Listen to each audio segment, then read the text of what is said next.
दरबारी कार्यवाही के मध्य बादशाह अकबर ने दरबारियों से एक प्रश्न पूछा।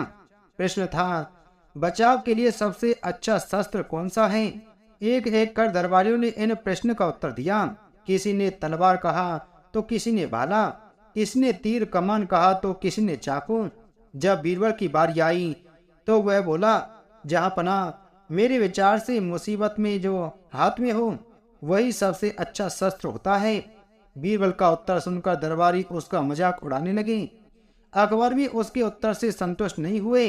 बीरबल उस दिन तो अपमान का घूंट पीकर रह गया, लेकिन अपनी बात सही साबित करने का मौका बहुत जल्द उसके हाथ लग गया। बादशाह अकबर अक्सर वेश बदलकर नगर भ्रमण पर निकला करते थे। बीरबल भी उनके साथी होते थे। एक दिन इसी तरह वे दोनों नगर भ्रमण पर निकले। वे एक तंग गली से पैदल गुजर रहे थे। तभी एक मतवाला हाथी उस गली में आ गया।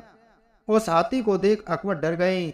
उस समय उनके पास एक तलवार थी, लेकिन इतने बड़े हाथी के सामने वह किसी काम की नहीं थी। उन्हें अपने बचाव का कोई रास्ता नहीं सूझ रहा था। गली इतनी तंग थी कि वहां से भाग पाना लगभग नामुमकिन था। इस गली में एक किनारे पर एक छोटा सा पिल्ला बैठा हुआ था। जब बीरबल की नजर उस पर पड़ी तो उसने उसे उठाया और हाथी के ऊपर फेंक दिया। इस तरह हाथी के ऊपर उछाल दिए जाने पर पिल्ला डर गया।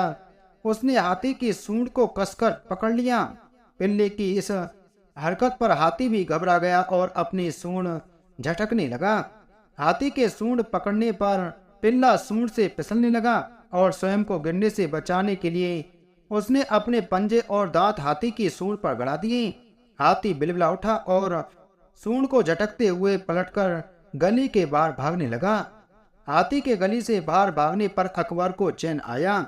पसीने पहुंचते हुए जब उन्होंने बीरबल को देखा तो बीरबल मुस्कुरा रहा था। अकबर बीरबल की मुस्कुराहट का अर्थ समझ नहीं पाई और पूछ बैठे, बीरबल, ऐसी संकट की घड़ी में भी तुम मुस्कुरा रहे हो?